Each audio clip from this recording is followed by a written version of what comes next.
I watched Diana smile sweetly as she set the roll of gray wallpaper on the table. "It's just more practical this way, Grandma," she said, her voice dripping with honey, yet every word edged like a blade. Then she reached for the wedding photo of Robert and me from above the fireplace and tossed it carelessly into an old cardboard box.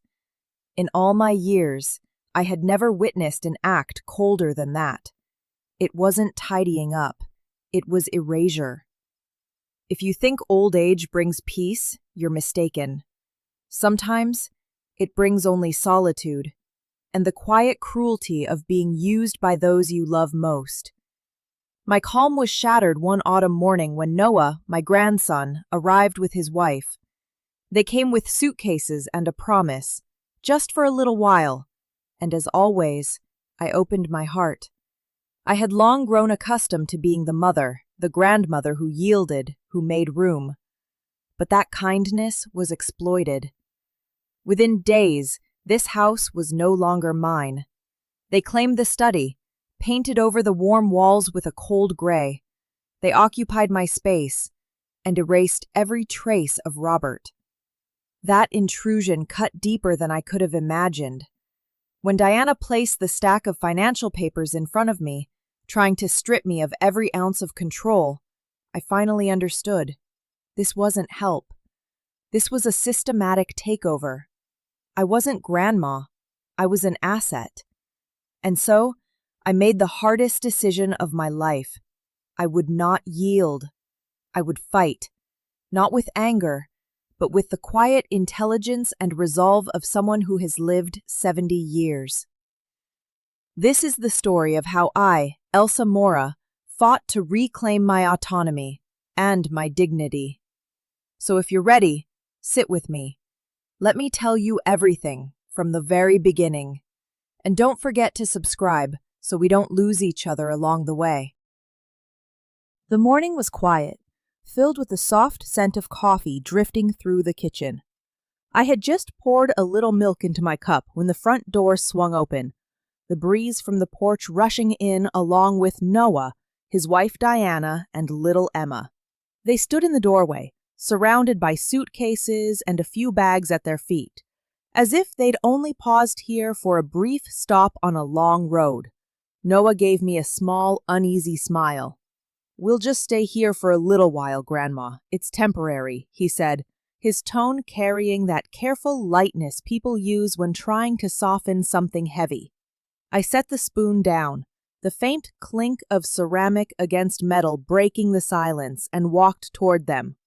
"Of course, sweetie." The words came out naturally, the instinctive reply of someone who has always seen herself as the family's last safe harbor. Emma ran up and wrapped her arms around me, her hair smelling of sunlight. "Grandma, your house smells like cookies," she said, her eyes bright with delight. I laughed softly, rubbing her back. "That's just coffee, honey." Behind her, Diana set down a bag and spoke in that honeyed tone of hers. "We didn't want to bother you, Elsa. Just, things got a little complicated." I didn't need to ask what complicated meant. Money, home, marriage, perhaps all three. Noah looked around the living room, his gaze uncertain. "I remember this place being smaller," he said, touching the painting Robert had hung on the wall. "Your grandpa painted that," I told him. "I know," he murmured. "He used to let me play with his brushes." A brief silence followed. Only Emma's voice broke it as she rummaged through a cabinet looking for cookies. I glanced around the house, once filled only with the ticking of a clock and the distant hush of the sea. Now it breathed again, though I couldn't tell if it was warmth returning or a storm approaching. Diana stepped closer, smiling in that soft, measured way of hers. "We'll help around here, okay? I'll cook, Noah will fix things. You shouldn't do everything alone at your age." I nodded. "Sounds nice." But inside me, a thin, almost invisible string began to tremble. Noah took off his jacket and laid it across the sofa. "Don't worry, Grandma. We'll make this place feel alive again." He said it gently, but his eyes swept over the room. Not like a guest, but like someone sizing up where they'd soon belong. I smiled, poured myself more coffee, and kept my voice light. Then welcome home. Diana turned back, her smile bright and polished. Thank you, really. Soon I heard the rhythm of movement, drawers opening, doors creaking, Emma singing to herself. All of it blended together, like the old house had finally begun to breathe again after too much silence. I stood there, coffee cooling in my hand, watching the scene unfold. For a fleeting moment, I felt something stirring. Not joy exactly, but the faint, salt-edged scent of change. That afternoon, they said they'd help around the house, cook dinner, keep me company, make sure I didn't feel lonely. Diana pulled an apron from her bag and patted it against the table. Let me handle dinner tonight, Elsa. You just rest. Noah grabbed his toolbox and glanced around as if looking for something to fix. I'll take care of that loose handle on the porch door. It squeaks. I nodded with a small smile. You don't have to, but thank you. Please, Diana said. We owe you. The way she said we owe you sounded warm, but I wasn't sure if it meant gratitude or something else. In the kitchen, the smell of olive oil and garlic filled the air. Nothing like the way I used to cook. Diana chopped vegetables quickly, decisively, her phone playing soft music beside her. Feels like a real home again, doesn't it? She said, glancing back with a smile. I looked around. Everything felt familiar, yet somehow out of place. The ceramic vase Robert had made was pushed to a far corner. Our wedding photo now sat beside a neat stack of brand new white plates. It was a kind of help that looked an awful lot like rearranging a life. I told myself it was only temporary. A few weeks, I thought. They just need time to get back on their feet, and then they'll go. The house will grow quiet again. I'll return to the ticking clock, the sound of waves, and my untouched morning coffee. But something inside me, an old instinct, whispered that the quiet was ending. That evening, we had dinner together. Emma giggled with her hands covered in sauce. Noah talked about his old job, his voice a blend of disappointment and hope. Diana nodded occasionally, sneaking small glances at me, as if measuring my reactions. I listened, smiled, set my spoon down slowly. It all seemed warm enough, yet there was a faint, invisible distance between us. After the meal, Noah said, "We'll clean up. Go rest, Grandma." I climbed the stairs, hearing the soft clatter of dishes below. Then Diana's voice, low, clear. She's sweet, but we'll need to make this place more functional. Noah's reply came quiet. Just give it time. I stopped halfway up the stairs. I couldn't catch every word, but I'd heard enough. Functional. That word hit me like a draft from a door left open to the cold. My bedroom was just as it had always been. Blue-striped quilt, dark wooden dresser, Robert's picture beside the lamp. I turned on the light and sat at the edge of the bed. The sea breeze slipped through the window, carrying salt and the chill of night. I looked down at my hands, fingers trembling slightly, not from fear, but from recognition. After all these years, I was still giving, still yielding, still silent. I sighed softly, whispering to myself, just temporary. But somewhere deep inside, another voice answered, "Are you sure?" Back then, I didn't know. I had just opened the door to a storm. Not one of wind and rain, but something quieter, more insidious. A storm of boundaries tested, of kindness taken for granted, of an awakening waiting just beyond the horizon. Out at sea, the waves crashed harder, the water striking the rocks with the sound of the ocean exhaling. A slow, weary breath that seemed to warn me. A new season was coming, and I was not yet ready. I watched her for a long moment before nodding softly. Bigger, maybe, I said, but colder too. She smiled faintly, saying nothing, and kept pressing the wallpaper flat against the wall. The sharp scent of glue filled the air, drowning out the warmth of the morning coffee I'd just made. The photo of Robert that once hung above the piano was gone. I looked around until I found it, sitting awkwardly on the lower bookshelf, wedged between a few novels Diana had brought with her. I picked it up, wiped away the thin layer of dust that had already begun to settle on the glass. Robert's eyes met mine, gentle but distant. Noah walked in, his arms full, a laptop, a desk, a tangle of cords. He looked like someone moving an office, not unpacking a home. "I'll just set up here, Grandma," he said, dragging a chair into the study. I froze. That's your grandpa's room." "Yeah, I know," he replied, setting his laptop down. "It's quiet here, perfect for focus." "Focus," I repeated, my voice low. "Right." He didn't notice. The keys began tapping, sharp, mechanical, unfeeling. The glow of the screen cut through the soft shadows of the room that used to smell of old paper and turning pages. I stood in the doorway, watching as the soul of that space seemed to fade beneath the hum of a computer fan. I turned away, trying to keep my tone even. "Want some tea?"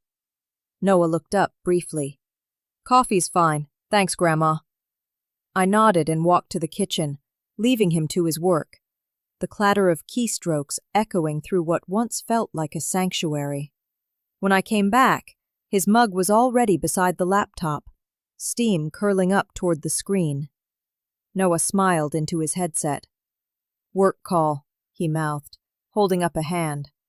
"I'll be quiet." I smiled faintly, resting my hand on the doorframe before closing it gently behind me. In the hallway, sunlight streamed through the window, cutting long slanted lines across the wooden floor.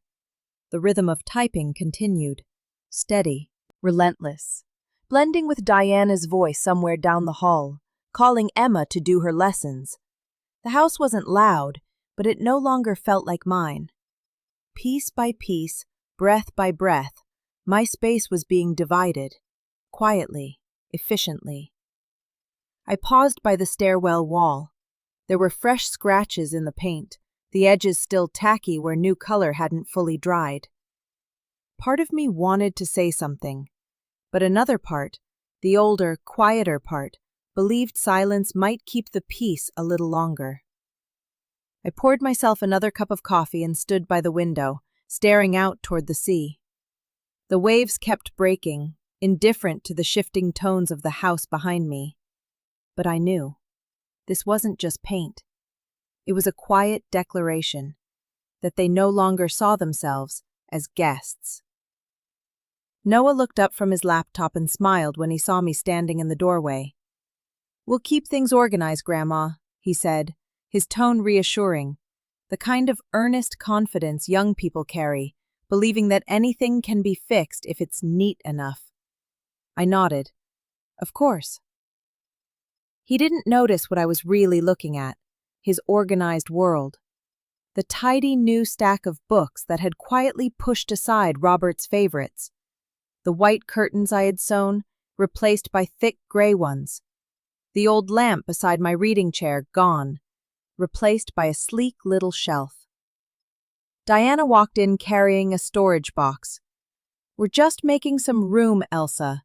It'll be easier for everyone." Her voice was sweet but steady, not asking permission, just stating a decision already made. I glanced at the box. Inside were old birthday cards, a few letters Robert had written when he was alive, and several cassette tapes I used to play every night. "Maybe keep those," I said softly. "Sure," she smiled. I'll put them in the attic. I knew what the attic meant, the place where things go and never return. I said nothing more, only watched as familiar corners vanished one by one. The wall once covered with family photos now stood bare. The armchair where I read the morning paper had been moved against the window. Even the ivory wool blanket, the one Robert gave me for my 60th birthday, was gone from the sofa. Everything was still here, technically, just not mine anymore. That evening, they sat together in the living room watching TV. I poured myself some tea and settled into the shadowed corner of the room. The newly painted walls caught the lamplight, glossy, cold. Diana laughed out loud at the show, her laughter clear and bright. Noah draped an arm around her shoulders, looking content. Emma leaned against a cushion, doodling absently in her notebook. I watched them, not with resentment, but with quiet realization. I had become a guest in my own home. After a while, Noah turned toward me. "You okay, Grandma? You seem quiet." I smiled. "I'm fine, just thinking." "About what?" "About how fast things can change." He chuckled, thinking it lighthearted. "Yeah, feels good though, doesn't it? Fresh start." Fresh start. For them, maybe it was. For me, it was the slow fading of everything that once was. When they went to bed, I turned off the lights and stepped out onto the porch. The night sea was black and heavy, waves breaking against the rocks in a rhythm as old as grief. I sat down, breathed in the salt air, and felt something settle inside me. Not anger, not sadness, just the weight of knowing. They hadn't come to stay for a while. They had come to live here. No words were needed, no agreement signed. Just a quiet rearranging, a gentle, deliberate claiming of space, until their roots were set. And me? The woman who once held the keys was slowly learning to knock before entering her own room. A gull cried somewhere in the dark. The wind swept across the porch. I whispered to no one, "It's still my house." The words fell into the night, small and fragile, like the sound of a spoon tapping porcelain. But deep inside, something stirred awake. If it was my house, then maybe it was time to remember my rules. That morning, the air was thick with fog. The sea had swallowed nearly every sound. I pulled on my wool sweater and crossed the low fence to the house next door, where Mrs. Silva lived with her 2 cats and a small garden of basil. The door opened before I could knock. "Morning, Elsa," she said, her voice rough but warm. "You look like you could use some tea." I smiled faintly. "Only if it's cinnamon." She chuckled. "Always." We sat in her kitchen, sipping cinnamon tea. The space smelled of warm wood and half-baked bread. Mrs. Silva's kitchen was always a lovely kind of chaos. Dishes stacked, flowers wilting in a jar, an old radio humming soft country music. Here, I could breathe. Here, the noise in my head stepped back and waited outside the door. She poured more tea, set the cup in front of me. "Now," she said gently, "tell me what's wrong, sweetheart." I hesitated, turning the cup slowly in my hands. "They just moved in without asking," I said quietly. "No discussion, no call. They just showed up, said it was temporary." Mrs. Silva narrowed her eyes. "And you said yes." I smiled sadly. "I always say yes." "Because you're kind," she replied, pausing. "But kindness isn't a free pass, Elsa." I watched the thin ribbon of steam rise from my tea, fragile, fading, like a thought dissolving before it could fully form. "I think maybe I owe them," I said. "After Robert passed, I wasn't around much. Holidays, birthdays." "Stop." Her voice was firm but not unkind. "You don't owe anyone for surviving." The words caught me off guard. I thought of little Noah running through the yard, shouting, "Grandma, look at me!" And me, too busy helping Robert paint the porch, smiling from a distance. Maybe some part of me had been waiting all these years for a chance to make up for that. "Then don't let them decide for you," Mrs. Silva said, her gaze steady. "Your house, your rules." I heard every word clearly. There was no judgment in her tone, only the quiet truth of someone who had once lost her life's footing and learned how to take it back. I set the cup down, my heart heavy but oddly clear. Easier said than done. Mrs. Silva shrugged. "Everything is, but you've got to start somewhere. Otherwise they'll think silence means permission." I smiled, a little shakily. "You make it sound so simple." "Not simple," she said, her tone steady.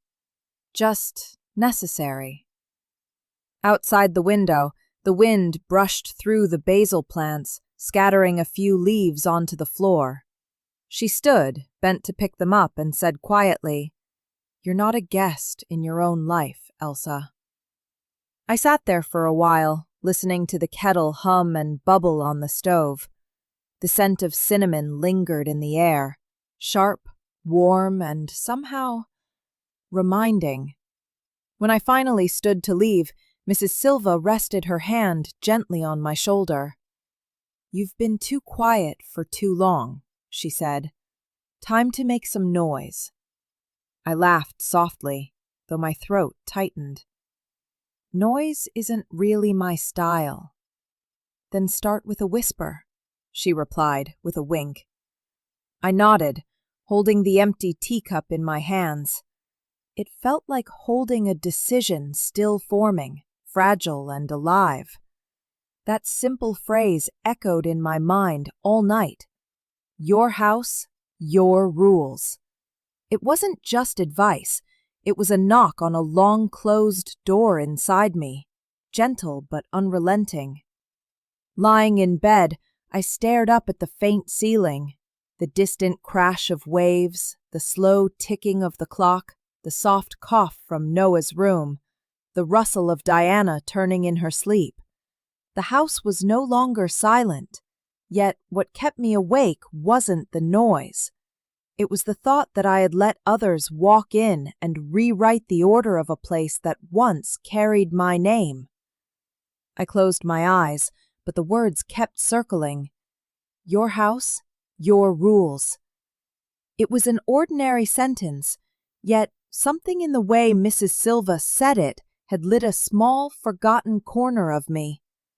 I realized that for years I'd been stepping back, letting others decide for me, always telling myself they needed it more. But what about me? I switched on the small lamp beside the bed. The soft golden light spread across the wooden desk where Robert had once sketched the first outline of Sea Before Storm. I reached for an old leather-bound notebook, its edges frayed and worn. Back in my room, I opened it and wrote, "I will take my home back." The letters trembled, but they were clear, not a promise, but a declaration. I stared at the words in silence. Part of me found it almost funny. A 70-year-old woman writing a line that sounded like it belonged to someone younger, braver. But another part of me felt calm, because for the first time in a long while, I had begun with just one sentence. I stood up, walked down the hallway, and stopped in front of the study. The door was slightly ajar, a soft blue glow spilling through the crack from Noah's computer screen. I peeked inside. He had fallen asleep at the desk, the monitor still on, casting shifting light across his face. Beside him, the photo of Robert lay face down on the bookshelf, untouched, forgotten. I stepped in quietly and lifted the frame. "I'll put you back where you belong," I whispered. I set it upright again, in its rightful place on the shelf. The room didn't look much different, and yet, with that small act, it somehow breathed differently. Back in my bedroom, I opened my notebook and wrote, "Tomorrow I'll start small. No anger, just boundaries." I closed the book and rested the pen on top, like anchoring a thought before it could drift away. Then I turned off the light and lay down. The sound of the ocean came clearer than ever, low and full, as if the waves themselves were pushing something distant away. For the first time in years, I felt I could do something. Not something grand, not something against anyone, just the simple act of standing tall in my own home and speaking up, loud enough to hear myself. Outside, the moon hid behind the mist, its pale light brushing against the window frame. I smiled faintly, not out of joy, but for something smaller, truer. For the first time, I wasn't afraid of the wind passing through my porch. It sounded like freedom. That afternoon, sunlight slanted through the window, casting a pale golden hue across the dining table, the kind of light that looks warm but feels cold. I was folding a dish towel when Diana appeared, carrying a neat stack of papers clipped inside a plastic folder. "Could you just sign this? It'll make paying the bills easier," she said softly, as if asking to borrow a pen. I looked up and saw her familiar smile, gentle, careful, a little too quick. It was the kind of smile that made people believe she did everything for everyone's convenience. I wiped my hands on my apron and pulled out a chair. "What's this for?" "Oh, nothing complicated," she replied, setting the papers in front of me. "You know how banks are. Too many steps, too many logins. This just lets me handle the payments. Electric, property tax, the boring stuff." Her voice was sweet as sugar dissolving in tea, but beneath it there was a taste I couldn't quite name. I nodded and opened the folder. Neat black print marched across white pages, numbers, addresses, bank details, and at the bottom, in bold letters, Financial Authorization Agreement. Right beneath it, Diana Mora. My fingertip brushed over her name. A chill ran down my spine. Nothing threatening on the surface, no raised voice, no demand, yet each word felt like a thread tightening, ready to pull close the moment I signed. Diana stood with her arms loosely crossed, her tone calm and polished. "It's just formalities, Elsa. You can trust me." I looked up, meeting her eyes directly. "Let me read it first," I said evenly. Her smile flickered, only for a second, but long enough for me to see it. That fine, dangerous line between helping and taking control. "Of course," she said, her voice a notch higher. "Take your time. I just thought—" "I know," I interrupted, gently but firmly. "It's good to be careful." She nodded, stepping back toward the kitchen, where the faint smell of old coffee still lingered. I heard the grinder start, the spoon clinking against a mug. Rhythmic, deliberate. The sound of someone regaining composure. I turned back to the papers. My eyes traced each line slowly. The dry language of legality. Joint authorization, property account, transfer rights. All tidy, all sensible. Until I reached a clause at the bottom of page 2.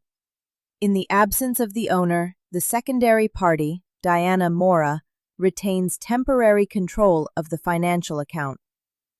I stopped reading. Temporary control. The same word Noah had used the day they arrived. Temporary. I closed the folder gently and said, "I'll have Mr. Patel take a look." From the kitchen, the sound of the spoon stopped. "Oh, there's really no need for that," she said quickly, too quickly. "It's just to help you, Elsa." I didn't answer. I simply set the folder down and turned my coffee cup in slow circles on the table. The afternoon light reflected faintly off the glass, catching my face, and in that reflection, I saw a woman who had spent years signing things without reading, trusting in goodwill as if it were armor. Not this time.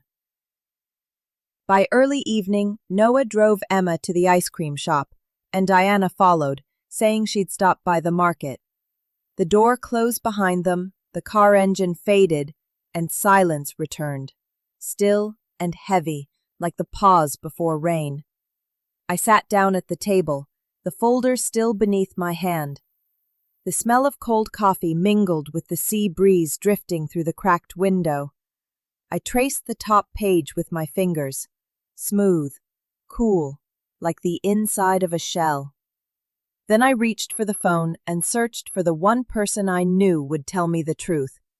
"Mr. Patel?" His voice came through the line, roughened by age but steady and warm, just as I remembered. "Elsa, good to hear from you." I swallowed. "I need your help.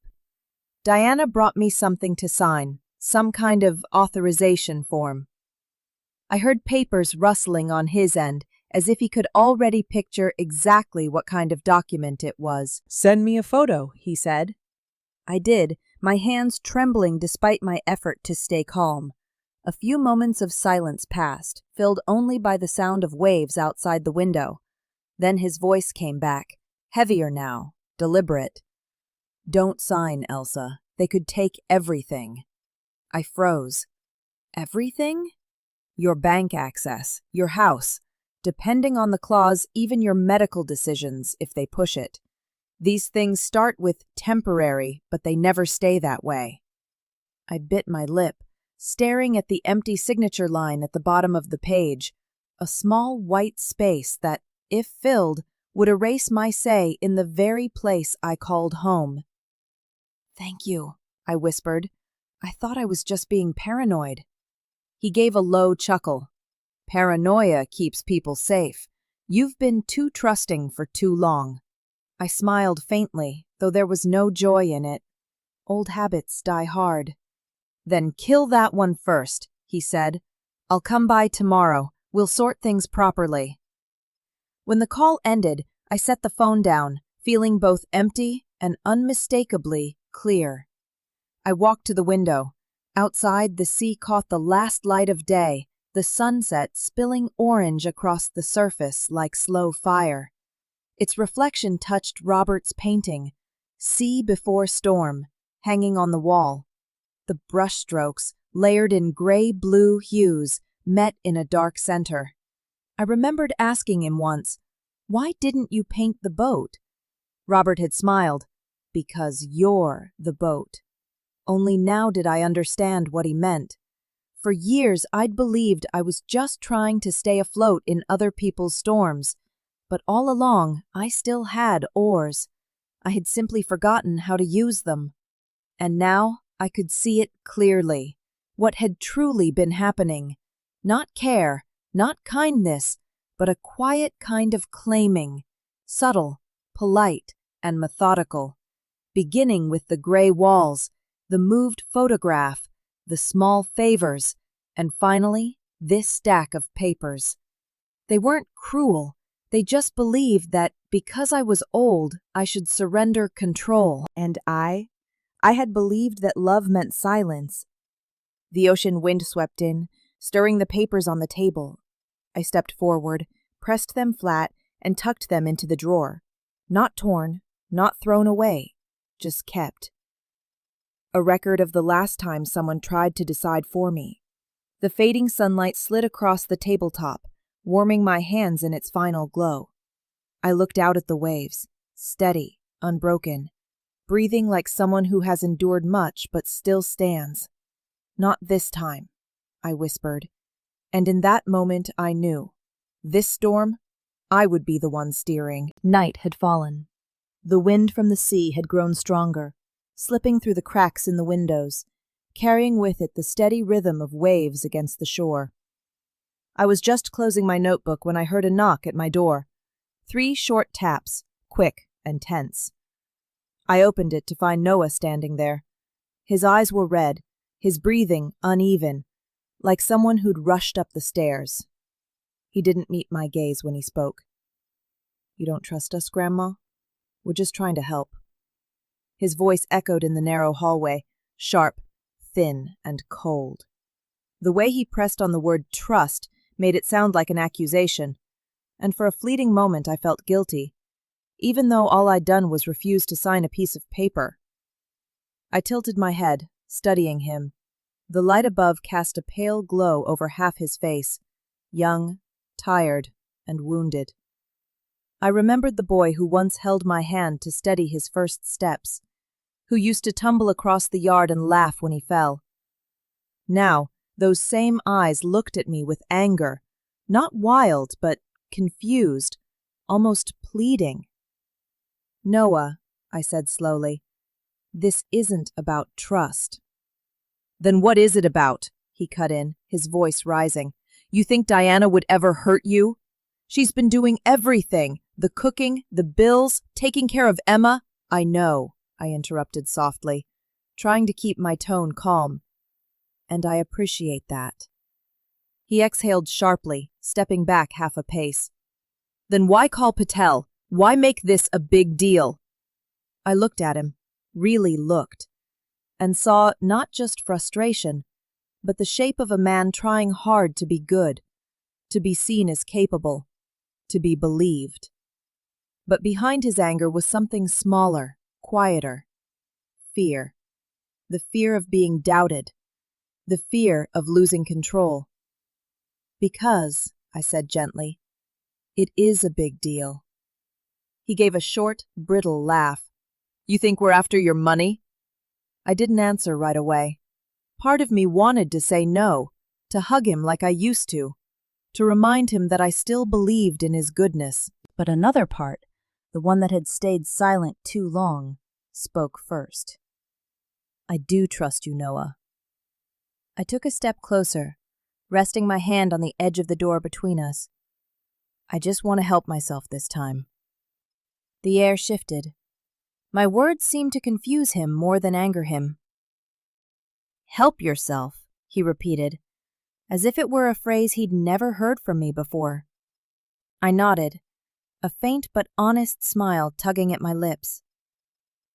"I've spent my whole life helping everyone else. Your grandpa, your dad, your mom, you. Maybe I forgot what it feels like to take care of me." He looked down, his hands curling into fists at his sides. "That's not what this is about." "Maybe not for you," I said softly. "But it is for me." He sighed, leaning his shoulder against the doorframe. "You don't get it, Grandma. We're just trying to make things easier." "I know," I said, "but sometimes easy isn't good.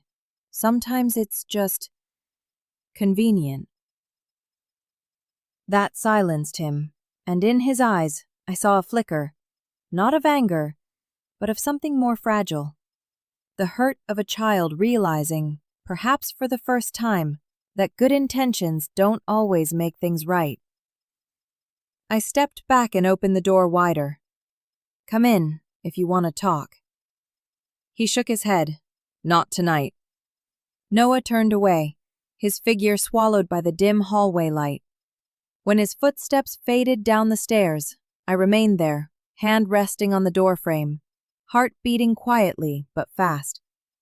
The ocean wind rose again, carrying salt and the early chill of autumn through the cracks in the windows. I slowly closed the door, leaning against the wall, breathing deep. In that silence, I knew a line had just been drawn, thin but real. As I stood there, trying to make sense of what had just passed between us, a slight movement in the hallway caught my eye. Diana. She stood where he had been moments before, silent, watchful. Her arms were crossed, her posture calm, but her eyes were anything but. The light from the ceiling spilled over her face. Beautiful, cold, contained. She didn't speak. She just looked at me, weighing every breath, every word I might have said to her husband. Noah turned back, noticing her. "It's fine, babe," he said softly.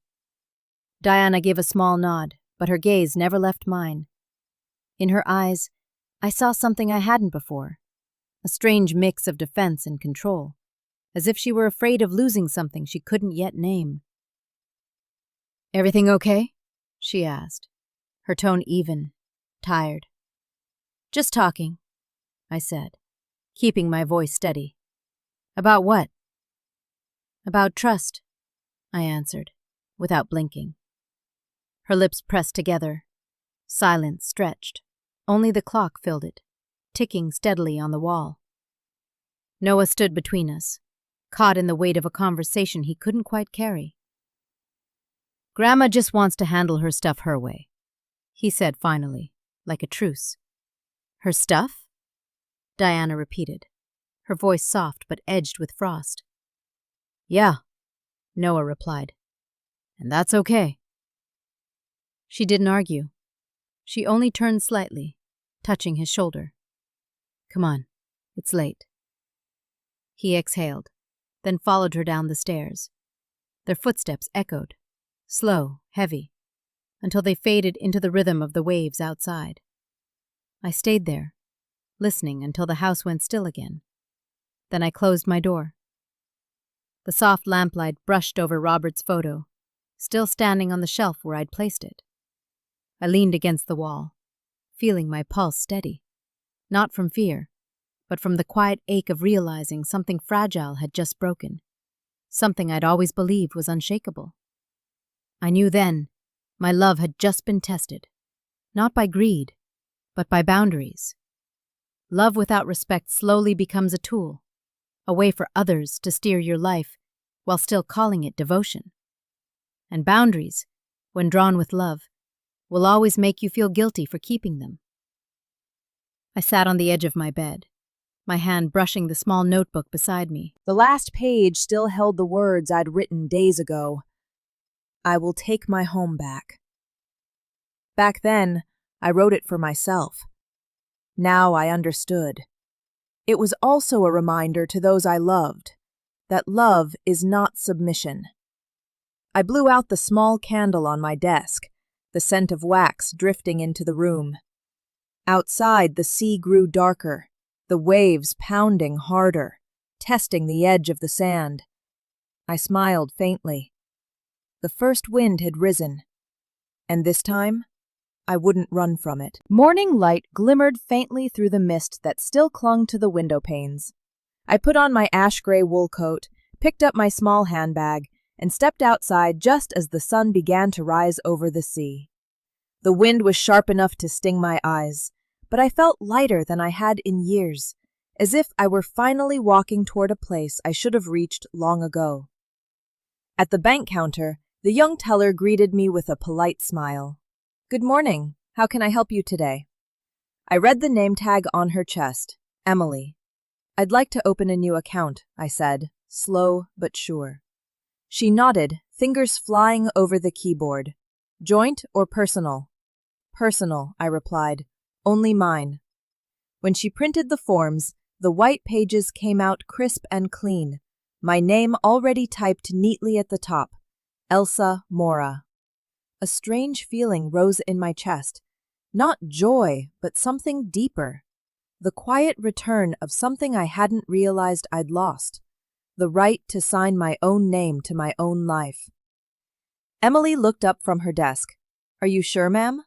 "Absolutely," I said, without hesitation. She smiled, asked no more questions. I signed 3 times, each stroke trembling slightly, but steady at the core. When I handed the pen back, I noticed my hand was still strong enough. As I turned from the counter, I saw Mr. Patel waiting in the corner of the room. He wore a gray suit and carried a slim folder under his arm. "I thought you had court this morning," I said. "Cancelled hearing," he replied with a small grin. "Lucky for both of us." We sat at a small table near the window. He opened his briefcase and drew out another set of documents. "These are the updated property records," he said. "I added a clause. Ensures no financial decisions can be made without your written consent." I didn't speak right away. I just looked at the pages, the printed words, the stamped seals, all so official, so impersonal. And yet to me, they were beautiful. Mr. Patel helped me adjust the ownership file. Each page turned beneath the golden morning light, and I imagined my home. Every corner, every brick, every quiet breath, slowly finding its way back to its rightful name. When I signed the final page, he nodded approvingly. "You did good, Elsa," he said warmly. "You took back your name." I smiled faintly. Funny, isn't it? I didn't even know I'd lost it. Most people don't, he replied, until someone tries to use it. I looked down at the paper. Owner, Elsa Mora, printed clean and bold, just a line of text. Yet to me, it felt like rewriting the first chapter of my own story. Feels strange, I said softly. Like I'm signing something invisible. Maybe you are, he said with a grin. Freedom doesn't always have ink. For a moment, neither of us spoke. I glanced through the glass wall of the bank. The California sky was clear, gulls circling above a silver sea. Somewhere, I thought, another woman, softer, quieter, more afraid, was still standing at her own doorway, pen in hand, not yet knowing she had the right to say no. I folded the folder closed and tucked it carefully into my bag. Thank you, Mr. Patel. He rose, smiling gently. Don't thank me. Just keep that name where it belongs. On your door. On your life. I nodded. And for the first time in many years, I truly believed I could. I held the pen again, its tip trembling slightly before touching the page. I signed, my hand unsteady, but my heart sure. The name Elsa Mora appeared slowly, deliberate and clear, like a breath reclaimed after years of holding it in. Each curve of ink felt like a heartbeat, soft, steady. And when I set the pen down, something within me shifted, quietly, but for good. I lifted my head and met Mr. Patel's eyes. He gave a small nod, saying nothing more. We both understood. No congratulations were needed. The act itself was enough. A quiet triumph, small but resonant, echoing somewhere deep inside me. He handed me a folded copy, neatly sealed in an envelope. Keep this safe, he said. I took it, my hands still trembling, but this time not from fear. It was a strange, tender feeling. Holding something I had once thought belonged to others, now returned to where it had always been meant to stay. As I walked out of the bank, I slowed my pace. The hallway stretched long and bright, the polished floor reflecting the afternoon light. With each step, I could hear the sound of my heels echoing. Steady, deliberate. The rhythm of someone who had just reclaimed her own voice after years of letting others speak for her. Outside, the cold wind brushed across my face, sharp but freeing. The scent of salt from the sea drifted in, cool against my skin. I adjusted my scarf and looked up at the sky, a soft silver blue now spreading across the horizon. For the first time in months, I caught my reflection in the glass. Older, yes, but lighter, clearer. On the sidewalk, a young woman passed by with her child. The little one waved at me. The mother smiled, a quick, gentle smile before they vanished into the flow of traffic. And I realized I was smiling back, not out of politeness, but instinct, the reflex of someone who has remembered that the world can still be kind, if we allow it to be. I walked toward the sea, down the same road Robert and I once took every evening. As I drew closer, the sound of the waves against the rocks grew stronger, fuller, truer. I stood still, breathing deeply, letting the wind tangle my hair, letting the sense of salt, sun, and freedom fold into one. For the first time, I wasn't afraid of losing anything. Not because I had it all, but because I finally understood what truly belongs to us. Our dignity, our name, our memories, our home can only be taken if we hand it away ourselves. I placed a hand over my heart, feeling its steady rhythm. No banners, no anthems, just the quiet certainty of someone who has finally chosen her own side. A gust of wind rose, making the paper in my hand billow softly. I held it down and smiled, not a smile of victory, but of someone who has stopped being afraid. I'm still here, I thought, and I still have my name. Then I turned and began walking toward the coastal road, each step firm, sure, and bright under the spreading sunlight. Behind me, the sea kept singing, and I knew, from this day on, its song would no longer sound like loneliness, but like the opening movement of my own life. That afternoon, the sky hung low and dull as metal. The sea was still, heavy, and the wind rushed hard across the porch, carrying with it the dry whisper of the coming storm.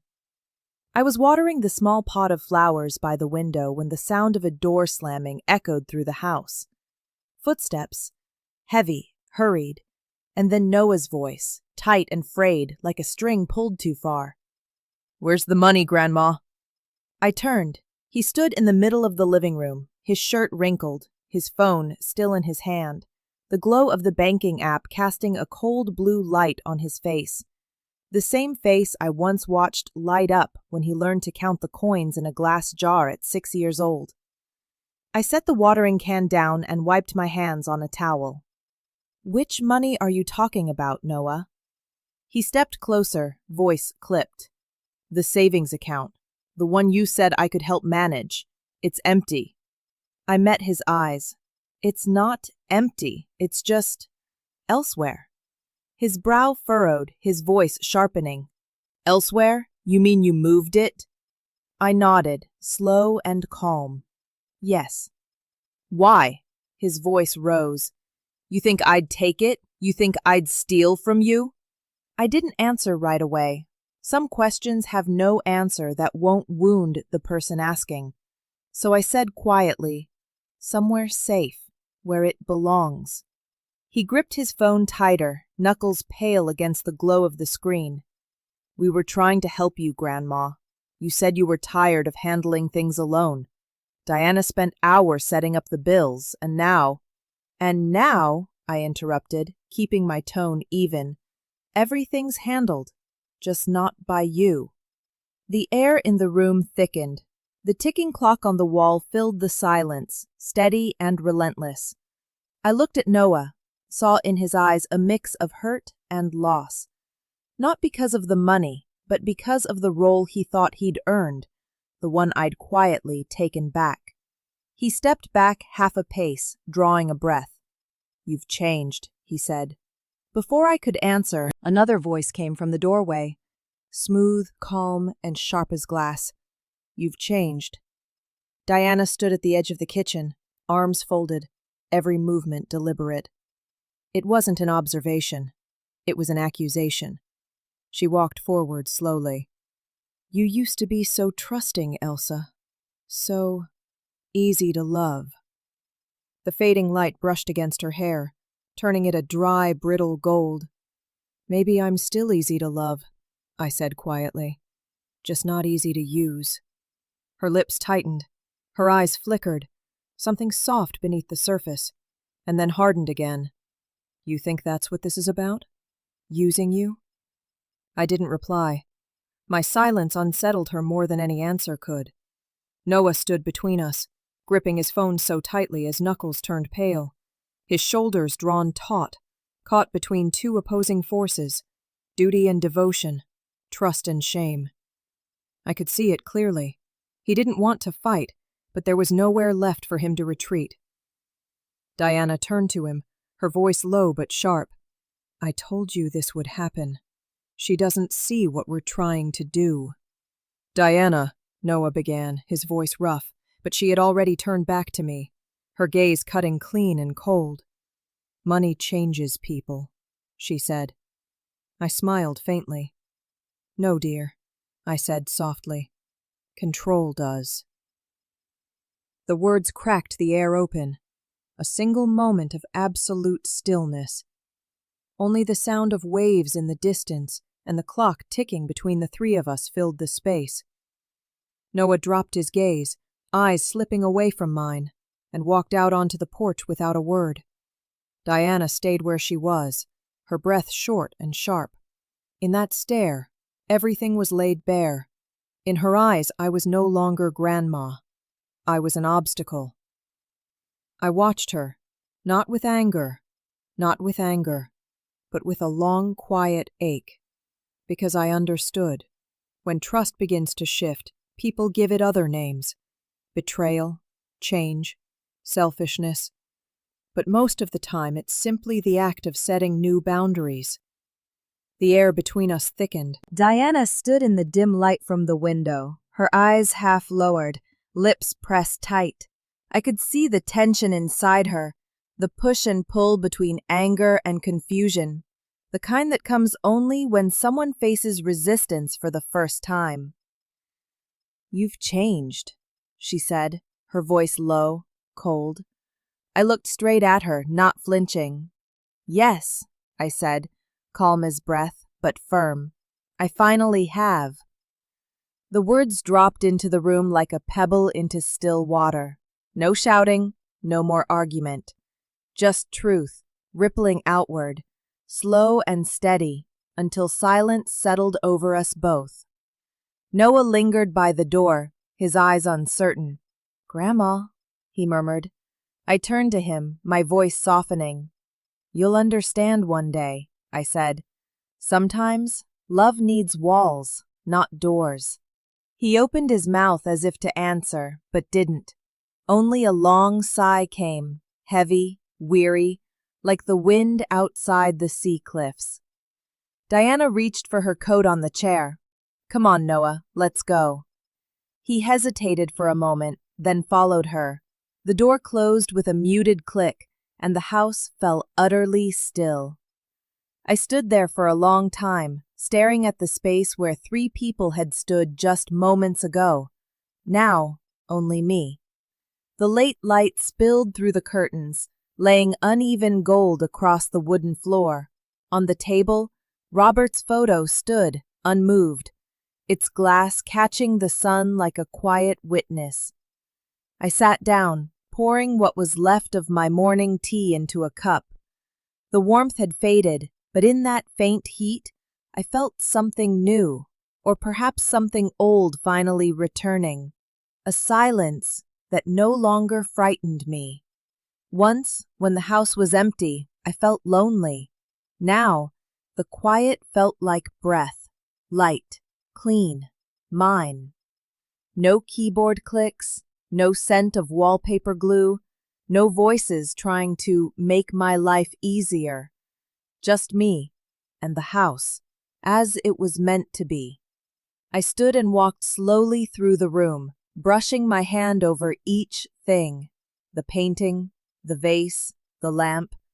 Every object bore the marks of time, yet each one remained, intact, steadfast, like me. Outside the window, the sea had turned the color of bronze, still but strong. The kind of calm that has a backbone. Silence. But this time, it was the silence of autonomy, not the silence of endurance, not the quiet of being overpowered, but the stillness of someone who has reclaimed her space, who no longer needs to win, only to breathe freely in what remains of her own life. I sat by the window and closed my eyes. In my mind, I heard Mrs. Silva's voice again. "Your house, your rules." Now it wasn't advice. It was reality, as simple and whole as the late sunlight resting on the old wooden floor. I touched the window frame and smiled to myself. The breeze from the sea swept in, carrying its soft, salty chill across my skin. I whispered, almost to the air itself, "Welcome home, Elsa." And for the first time in years, my voice filled the house, not as an answer to anyone, but as proof that I was still here, and that everything, at last, belonged to me. 2 days later, I met Mr. Patel again at a small cafe near the old post office, the same place where, years ago, we had signed the papers to sell Robert's car. Nothing about it had changed. The dark wooden tables, the rich smell of roasted coffee, and the soft hiss of sea wind slipping through the cracks of the door. He set his leather briefcase on the table and peered at me over the rim of his glasses. "So," he said, half teasing, half serious, "you're really going through with this?" I stirred my tea, the faintest smile touching my lips. "You're serious about this?" he asked again, this time emphasizing every word. "Dead serious," I replied. Something in my tone made him sit up straighter. The curiosity in his face shifted into respect. "You're not just protecting the house anymore, are you?" I shook my head. "No, I'm building something with it." From my bag, I pulled out a stack of papers I'd been working on. Hey, a few drafts, a handful of photographs, and a folder with a single title printed clearly on the front: The Elsa Mora Foundation. He scanned the first page, his eyebrows lifting slightly. "An art foundation?"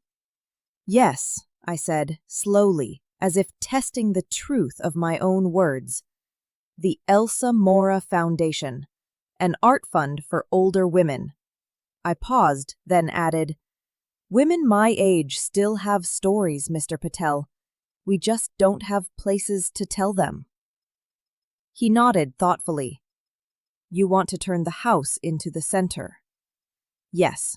Workshops, art shows, maybe classes. I want it to stay alive, even when I'm not." A comfortable silence settled between us, the clink of a cup meeting its saucer, the thick aroma of coffee hanging in the air, the midday light spilling gold across the sea like aged paint. Finally, Mr. Patel said, "Elsa, I've helped people hide assets, protect estates, fight over wills. But this is different." I smiled. "It's not about money. It's about purpose."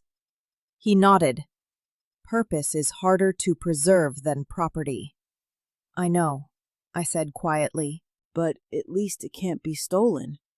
He reached into his briefcase, pulled out a fresh set of forms, and uncapped his pen. "Then let's make it official. Legally binding. Once this is filed, no one can touch it." I nodded, feeling something inside me settle, as though I were stitching shut a tear I had once ignored. After a moment, he looked up again. "You're sure you want to transfer the title now? Once it's under the foundation, you can't revoke it." I turned toward the window, watching the sunlight slide across the rooftops by the shore. "That's exactly the point," I said. And just like that, the house was no longer something I needed to protect. It became something I could leave behind, a part of myself that had done its work. When he slid the file across the table, I picked up the pen and signed once more. No trembling this time, no hesitation. Each stroke felt deliberate, reaching down into the deepest part of me, the part that had once feared losing everything, and now simply wanted to give, but in the right way. "Congratulations," Mr. Patel said, his voice warm. "It's official." I smiled softly. "No," I said. "It's personal." We sat in silence for a moment. I could feel him watching me, not with the eyes of a lawyer, but of someone witnessing a woman quietly step out of her own shadow. I gathered the papers, stood, and felt the sea wind rush through the cafe door.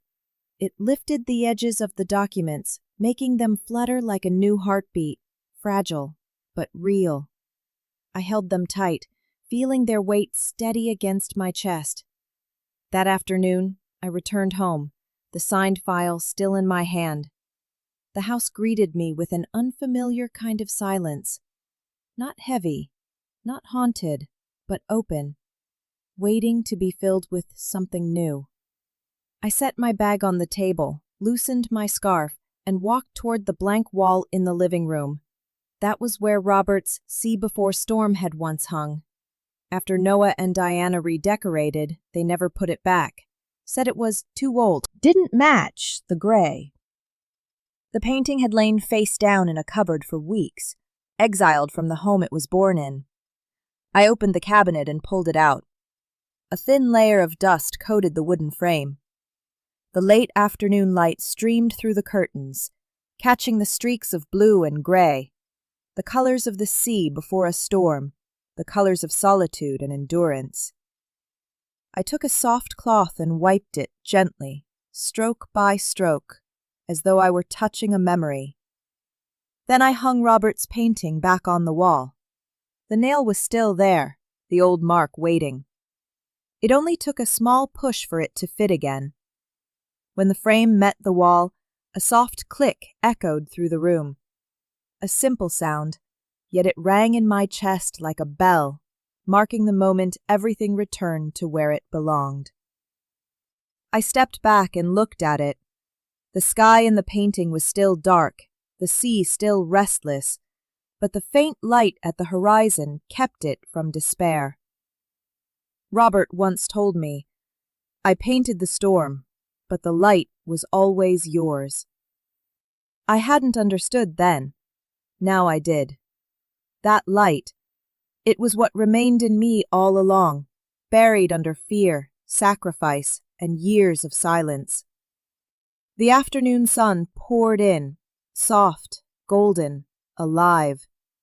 It passed through the window, across the painting, caught the glass, and rested on the table where the folder lay open. The Elsa Mora Foundation.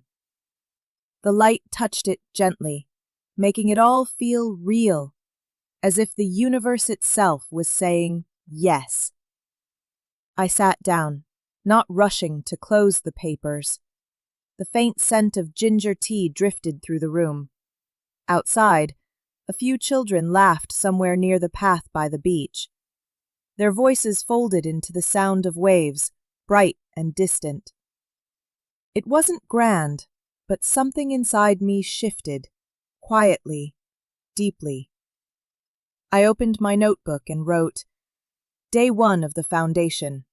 Not a charity, not revenge. Just rebirth." Then I stopped, smiled faintly. I realized I had just been reborn, not through ceremony, nor through anyone's salvation, but through something simple, almost ordinary, putting back what had once been taken down. The wall before me no longer just held a painting. It held a marker of a woman who had finally learned how to hang herself back into her own life. I poured a cup of tea and watched the sunlight fade across the frame. The brightness softened, but didn't disappear. It only changed tone, from radiant to gentle, like a soul that had finally stopped fearing the dark. I breathed in deeply, and it felt as though the house was breathing with me. Outside, the sea kept moving, steady and far. I knew that one day this place would hold other laughter, other paintings, other women telling their own stories. But tonight, for this one quiet moment, I belonged entirely to myself, whole, free, and at peace. That morning, the sky was unnervingly clear. Sunlight spread across the yard, golden and calm, like the opening line of a story that would soon turn. I was steeping tea when I heard the low rumble of an engine, slow and drawn out, coming from down the road. Stepping onto the porch, I saw a moving truck stop at the gate. Noah jumped down from the cab first. Diana sat in the passenger seat, one hand resting on the steering wheel. The quiet posture of someone who'd already decided how this day would go. The back doors of the truck swung open, boxes, rolled-up mattresses, and the old sofa they'd once taken with them. I didn't have to ask. I already knew what this was. Noah smiled, trying to keep it light. "We're moving back in, Grandma," he said. "We figured things out." The words sounded like good news after a storm, but behind his smile there was strain. Not the warmth of someone returning home, but the urgency of someone who needed a place to begin again. I tightened my grip on the apron strings, straightened up on the steps. "Figured things out?" He nodded quickly. "Yeah, things got messy after we left. We just need a few months to get back on our feet." Diana stepped down from the cab, arms folded, her smile thin. "It's just temporary, Elsa. We'll even help out, same as before." The ocean wind swept past, carrying salt and the scent of dry leaves. I looked at them. 2 young people standing in my yard, carrying both exhaustion and the quiet entitlement of those who believe they can always come back. Then I exhaled slowly and said in an even tone, "No, you're not. This house isn't mine anymore. It belongs to the foundation." For a moment, Diana's smile froze. Noah blinked, as if he hadn't heard me right. "What?" I repeated gently, "this house is no longer mine. It now belongs to the Elsa Mora Foundation." He stepped back half a pace. You transferred it?" I nodded. "Yes, it's already done." He turned toward Diana, whispering something I couldn't catch. Her shoulders stiffened. "You can't do this," Diana said sharply. "You can't just give away a house like that." I met her eyes. "I already did." The words were light, almost calm, yet they dropped into the air with the weight of finality. For several seconds, no one spoke. Only the sound of waves in the distance and the cry of a gull cutting through the silence. Background music to a conversation that could never be undone. Noah stepped closer, his voice soft, pleading. "Grandma, come on. You didn't think this through. What about us? Emma needs a stable place. You'll find one," I interrupted gently, "but not here." "Please," he said, his voice breaking. "You don't have to prove anything." "I'm not proving," I said quietly. "I'm preserving." Diana laughed, dry and brittle. She crossed her arms tighter. "Preserving what? Pride?" "Peace," I said. "Something I built too late. But I intend to keep it." The wind rose again, snapping at the edge of the tarp on the truck, filling the silence with its flapping rhythm. Down the narrow road leading toward the sea, the sunlight flared, harsh and brilliant, catching the 3 of us standing still, one past, one present, and one choice with no way back. Noah turned to Diana, his voice low. "Let's just go." "Go where?" she snapped. "She's giving everything away." He didn't answer.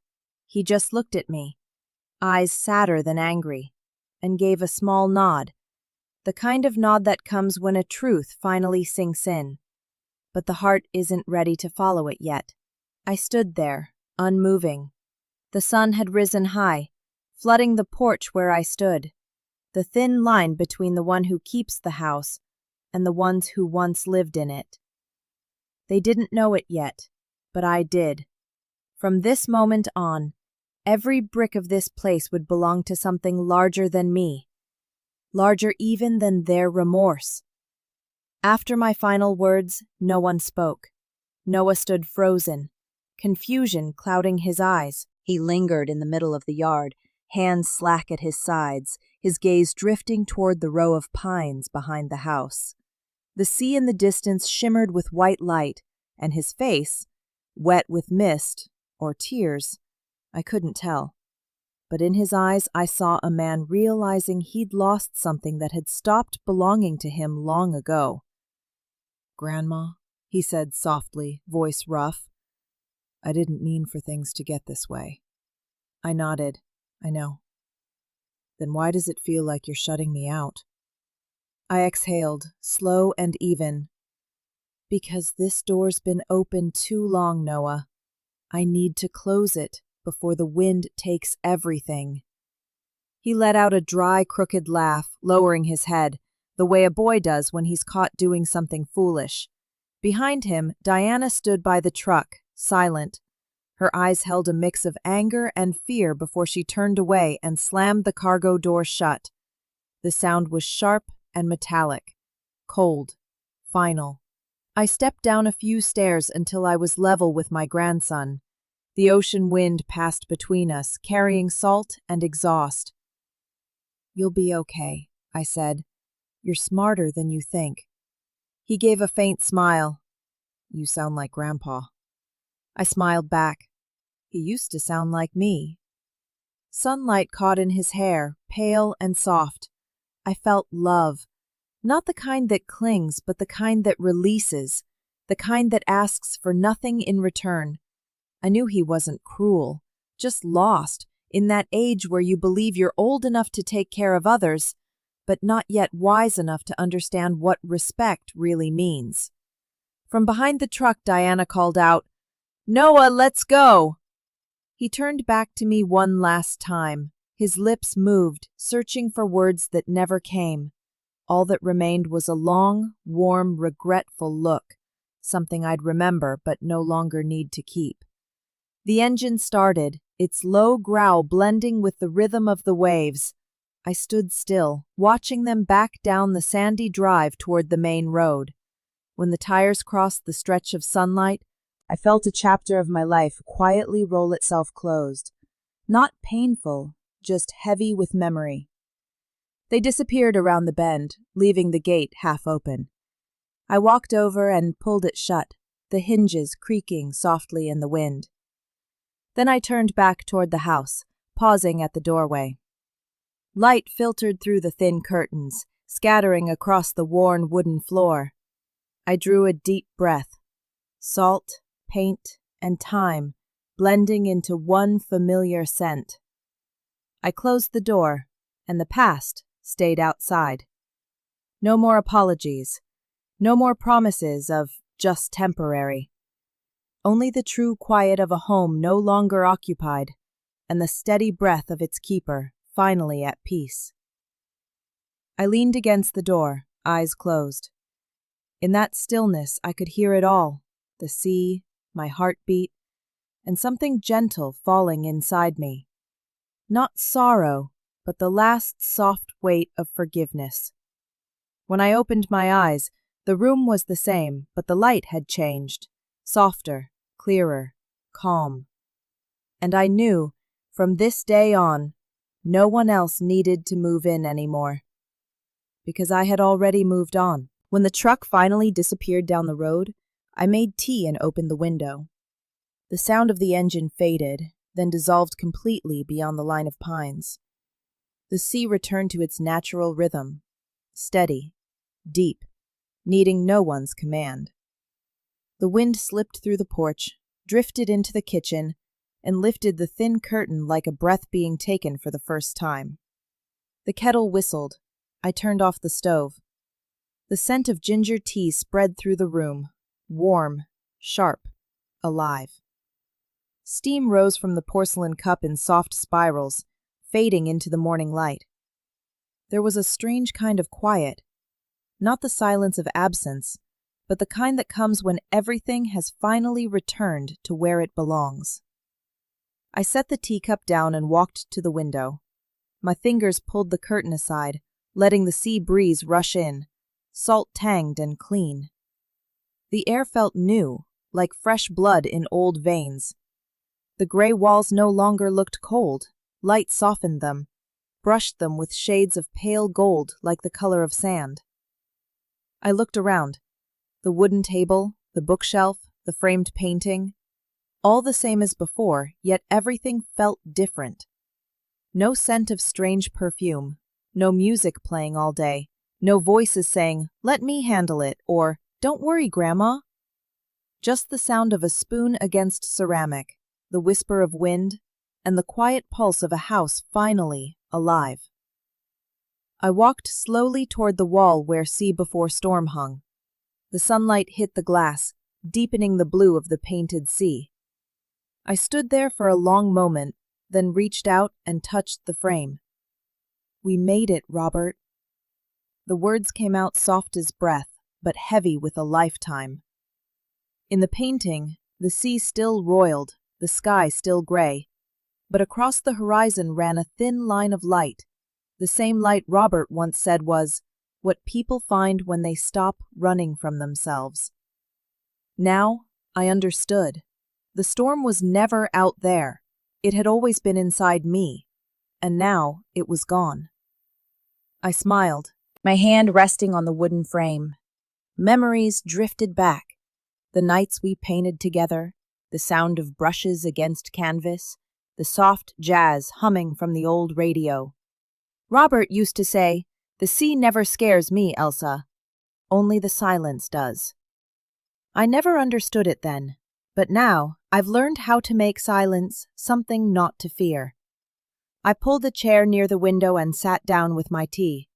The sunlight slanted in, catching the edge of a photograph, the one taken in Carmel 30 years ago.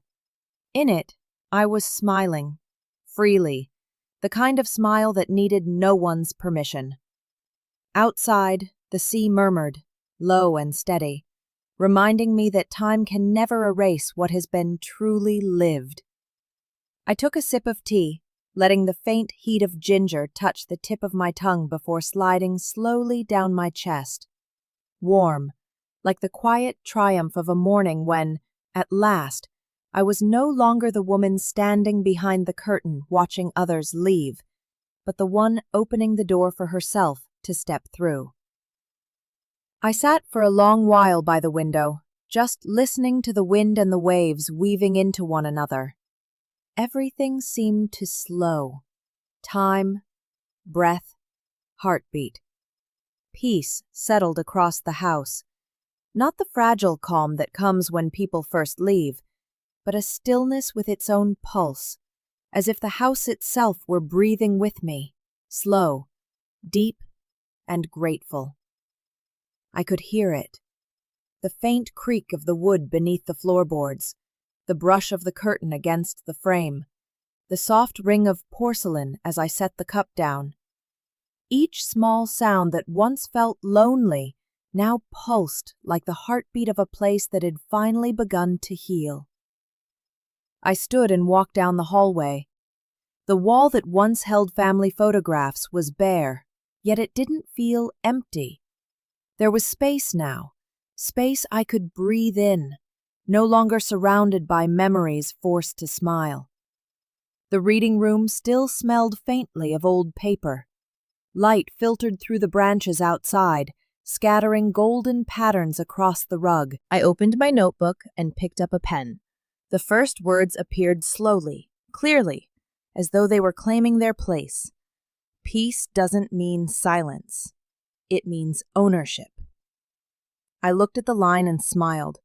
For so long I had confused quiet with peace, believing that the less I said, the less I did, the safer everything would stay. But real peace isn't the absence of noise. It's the presence of self. The knowledge that you belong in your own space, without asking permission, without fear of being taken from it. I set the pen down and placed my hand on the page, feeling the warmth of fresh ink. Not just words, but the final punctuation to all the years I'd let others decide for me. Afternoon light poured in through the window, laying a thin layer of gold across the wooden desk. Outside, birds chirped in the garden, and the scent of salt mingled with the faint trace of tea. All of it blended, soft, low, and complete, like a song that didn't need words. I closed the notebook gently and leaned back in my chair, and I knew I was truly home again. Not returning to youth, not to the man I had lost, but to the part of myself I'd misplaced while trying to please everyone else. Outside, the last sunlight stretched across the stone path that led to the sea. I saw my shadow fall on the porch, small but steady. Something in me wanted to laugh, but I didn't need to. The smile had already found its way into my breath. I stood and walked to the door. The ocean wind rushed in, salty and alive. I looked up at the wide sky, the clouds drifting lazily, unburdened. And in that moment, I felt no fear of losing, no urge to hold on, only enough. The sea kept moving, not wild, not calm, just real. Exactly like me now. It was an early morning in March. The sunlight slanted through the line of pines, warm and tender, like Robert's old hand resting gently on my shoulder. I pulled the curtains open, threw the window wide, and set a small sign outside the porch. Art class, Tuesdays and Thursdays. I'd painted the letters myself, in white, a little crooked, but charming enough to make anyone passing by smile. Just a few days later, they came, the neighborhood children. 8 of them, all different faces, eyes, and laughter. Some shy, some bold, some already giggling before stepping through the door. I rolled out a large canvas cloth on the floor, set out the paint jars, the brushes, and the cups of water. They gathered around me, some light catching in their hair. "Okay," I began, my voice trembling slightly from nerves. "Today, we paint what makes us happy." A little blonde girl raised her hand. "Can we paint the sea?" "Of course," I said. "The sea's big enough for all of us." Laughter rippled through the room, bright and uncontained. One boy asked, "What should we call you, Miss Mora?" I paused, looked around at their eager faces, then smiled. "Call me Elsa," I said, "not Grandma." They all shouted in chorus, "Okay, Elsa!" And I couldn't help but laugh, really laugh.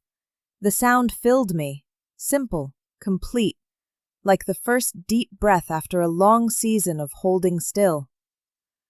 As they painted, their laughter filled every corner. The air smelled of acrylic and sunlight. The house, once cold and muted, began to glow. Light danced across the tables, glimmered in the rinsing jars, shimmered on the wet paint. Red, yellow, and blue splattered across the wooden floor, and I didn't mind. I let them make a mess, because this house had once been too clean, too quiet, too careful. I walked around, watching their small masterpieces take shape. One boy painted a sun so large it took up half his page. Another drew a black cat sleeping under a tree.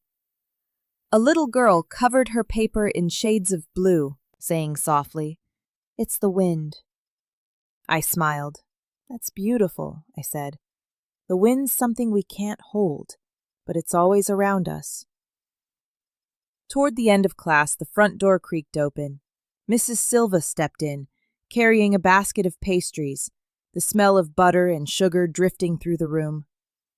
"I brought snacks," she said, her voice playful. The children cheered and ran to her. I watched them, the bright faces, the golden light spilling over their shoulders, and felt something lift in me, as if everything I'd lost had quietly returned. Not whole, but enough. Mrs. Silva set the basket on the table, her eyes wandering across the sunlit room. The once gray walls now held the children's paintings, messy, bright, perfect in their imperfection. In the corner, Robert's old guitar leaned against the wall, waiting to be played again. She tilted her head, smiling. "Looks like your house is breathing again." I stopped what I was doing and felt it too. The rise and fall in my own chest that matched her words. "Maybe it always was," I said. "It just needed a few noisy hearts." We stood there, watching the children, their laughter floating in the air, sunlight threading through their hair like honey. Mrs. Silva laughed out loud, and I only smiled. Not the practiced smile of someone pretending to be fine, but the quiet, certain smile of someone who's found a real reason to be happy again. I took a deep breath, looking around. This house, once a shelter, then a battlefield, then a witness to its own undoing, was now something new. A classroom, a breath, a living part of something larger than me. Mrs. Silva put her hands on her hips, that proud grin never leaving her face. "Looks like your house is breathing again," she said once more, as if to be sure I'd heard it this time. Light reflected softly from the window as I turned to her and said, "So am I." The words came out quiet but clear, and as they left my lips, I felt them like a late confession that for years I hadn't really lived, only existed inside the repetition of kindness taken for granted. Now, with every breath I took, with every laugh echoing through these rooms, I could smell something new in the air. Freedom. The children were passing the pastries around, crumbs of butter falling all over the floor. I didn't say a word. I just sat on the long bench, watching them eat and laugh. One burst into giggles after his friend smeared paint on his shirt. Another argued passionately over whose painting was the best. It was chaos. Warm, bright, beautiful chaos. Like my heart had finally thawed after a long winter. The house was alive again, no longer haunted by silence. Footsteps pattered down the hall. Brushes scratched softly across paper. Laughter rang through every room. I could feel the heartbeat of the house. Uneven, imperfect, but real. The once gray walls now shimmered with splashes of color I had no intention of wiping away. The old rug was stained with red paint, the door marked with tiny green handprints, and instead of sighing, I smiled. Every smudge, every mark was proof that this place was living again. A little girl came over and held up a painting. "It's you," she said proudly. I looked at it. Clumsy strokes, uneven lines, but I saw it. My hair, my smile, and behind me, an endless blue sea. I laughed. "You made me look happier than I am." She replied without missing a beat. "Maybe that's because you are." I looked up toward the window. The sunlight shimmered through the glass, scattering tiny, bright reflections that danced across the room. I picked up a fresh sheet of paper and sat down beside the children. "All right, then," I said. "Let's see if I can still paint." I dipped the brush into pale yellow and drew a long line across the page. The color spread, blending into pink, then blue. No rules, no precision, just me, free in every stroke. The children went quiet for a moment, then leaned in to watch. One boy asked softly, "You're painting yourself, aren't you?" I nodded. Yes, finally. I painted myself, bright and unbound. Not from memory, not from reflection, but from feeling. I used the blue of morning seas, the gold of late afternoon light, the red-orange of warmth I once lost. Each brushstroke felt like a piece of me returning, alive, unapologetic, whole. When I finally set the brush down, I looked at the painting. It didn't look like the woman in the mirror, but it looked exactly like the one I carried inside. A woman who had learned to smile, even when no one was watching. Behind me, Mrs. Silva's voice came soft and sure. "That's you, all right." I smiled without turning around. "Yes," I said quietly. "For the first time, it really is." The afternoon sun touched my hair, and I let it rest there. Outside, the waves rolled gently toward the shore. I could hear my heartbeat, steady, unhurried.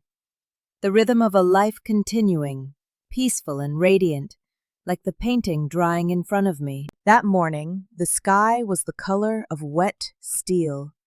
Clouds drifted low, as if the sea itself was holding its breath. I was making coffee when a knock came at the door. The mailman stood outside, holding a thick envelope stamped in blue, "From the Law Office of Fisher and Dean." I thanked him, signed the slip, and closed the door. My hand paused halfway as I glanced at the name in the corner. Noah Mora. I opened the envelope. My eyes skimmed the lines. Formal notice of intent to contest the transfer of property under the Elsa Mora Foundation. I set the letter down on the table. Not angry, not even sad. Just still. Not because it was unexpected, but because I knew this would come. Every storm eventually finds its way back to shore. I picked up the phone and dialed the number I knew by heart. Mr. Patel's voice came through, steady and low as ever. "Good morning, Elsa." "Morning," I said. "You probably know why I'm calling." He gave a soft, knowing chuckle. "Let me guess. A letter with your grandson's name on it." "Exactly." I heard the faint rustle of papers on his desk, then a sigh. He's contesting the foundation, Patel said, but don't worry, it won't hold. I walked to the window, looking out at the sea. The waves rolled evenly, not angry, just firm, shaped by the wind of a new season. He's doing what he thinks he has to, I said quietly, but I'm done explaining. Patel chuckled under his breath. I figured as much. Will it get messy? I asked. Not if he reads the documents properly, he replied. I sat down and pulled out the old file from the cabinet. The pages had yellowed slightly, but each one was neat and crisp. Every signature, every clause, every stamp. A witness to the days I'd reclaimed myself through ink and law. I flipped to page 8, the one that had made me pause the longest before signing. Clause 4B. Irrevocable ownership transfer and usage clause. A small smile tugged at my lips. I said nothing, just took a photo of the page, attached it to an email, and typed a brief line. Please review Clause 4B. Then I hit send. When it was done, I took a deep breath. No trembling, no heaviness. For the first time in my life, I felt the quiet power of clarity, something I used to fear, but now saw as beautiful, like light breaking through a rainy sky. By noon, I was in the garden where the children once painted. Their colors still marked the benches, the streaks of their brushes still bright on the old rug. I washed the brushes, wiped the tables, and listened to the wind moving through the trees. Everything felt ordinary, so ordinary that no one would ever guess I'd just received a legal threat from my own grandson. 3 days later, while I was watering the plants, the phone rang. I dried my hands and answered. Mr. Patel's voice carried a trace of satisfaction. Case closed. I squinted against the sunlight. That fast? Clause 4B, Patel said. They didn't read it. The foundation's airtight, Elsa. I let out a quiet laugh. Guess I learned something from all those storms. Maybe, he replied, but most people hide from storms. You built a house through one. I turned toward the sea, where the light was spilling back through the thinning clouds. The waves hadn't stopped. They still hit the shore, drew back, then hit again. But now, I knew I didn't belong to the storm anymore. Standing on the porch, the phone still warm against my ear, I listened to the wind slip through the line, mixing with his calm voice. Clause 4B held perfectly, Patel said, and I could almost hear his smile. He doesn't have a case, Elsa. It's done. Out over the water, the sky had cleared to a pale silver blue. Beams of sunlight fell in thin golden stripes across the surface. The waves folded, unfurled, and faded like slow breaths. I smiled. Of course it is. My tone was even, but inside I felt something loosen, an old cord untying from my wrist, leaving a faint warmth where it once bound. Not pain, just release. Will you tell him? Patel asked. No need, I said. He'll know. Elsa, he said softly, you handled this with more grace than most lawyers I know. I chuckled. I've had practice. Life's been my courtroom. When the call ended, I stayed where I was, sitting in the old wooden chair on the porch, the sea stretched wide and calm before me. The color of the water was clear now, touched with hints of silver and green. On the table, my notebook lay open, the previous page still marked with dry ink from yesterday's art lesson. I turned the pen in my fingers, then began a new line. Freedom isn't given, it's claimed. I stared at the words for a moment, letting them settle. They weren't just a note, they were the conclusion of a lifetime. Because freedom isn't something granted, it's something you decide to take back, not through argument, but through choice. The wind moved through the garden, lifting the page.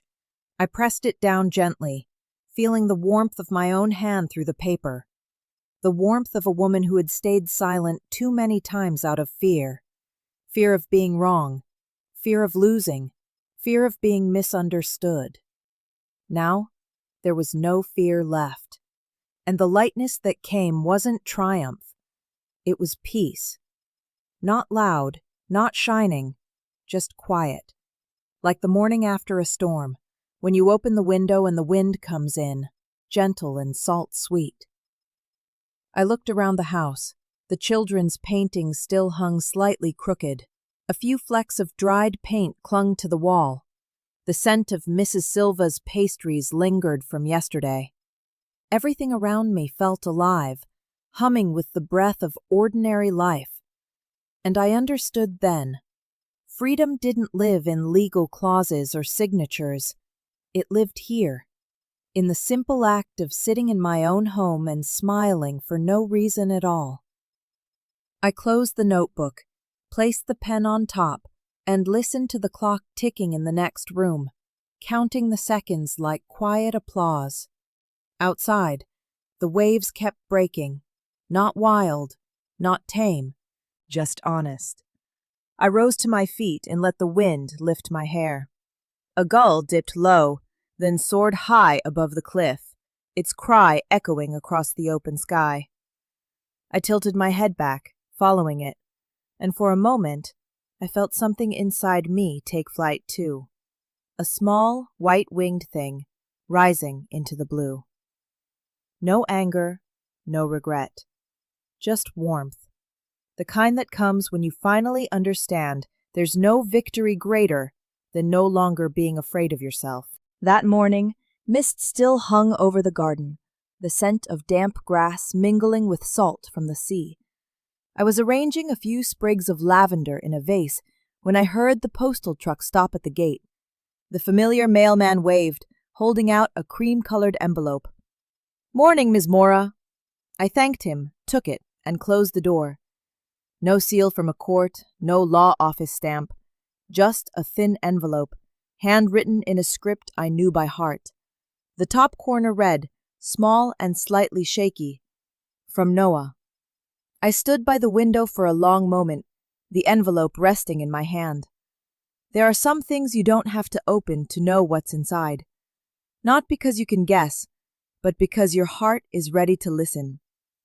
I sat down at the wooden table and gently tore the edge open. The paper inside was cheap, a little wrinkled, but the handwriting was careful. The first line made me pause. "I'm sorry, Grandma. I crossed the line." I read it slowly, as if each word were a fragile breath finding its way back home. No flourishes, no explanations, just an apology, plain, honest, and real. Something about the way he wrote felt different, as if he'd grown older, quieter, finally brave enough to name his own mistake. Tears came, but they weren't bitter. They slipped down softly, warm and kind. I wasn't crying out of sadness, but relief. Relief that this young soul had finally learned what love truly means, that to love is not to possess. The letter was short, barely half a page. No excuses, no promises.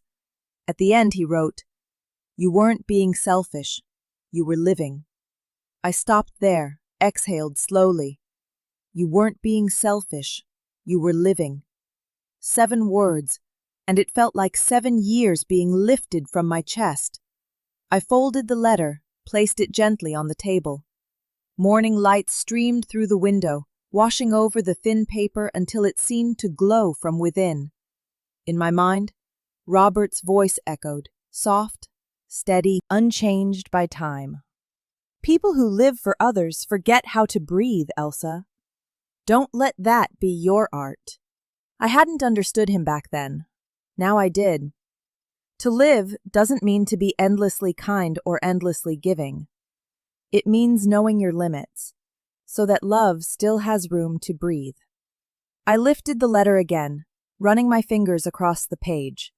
It still smelled faintly of ink and salt, the scent of a boy who'd grown up by this sea, who once laughed in the sand, and called me his first friend.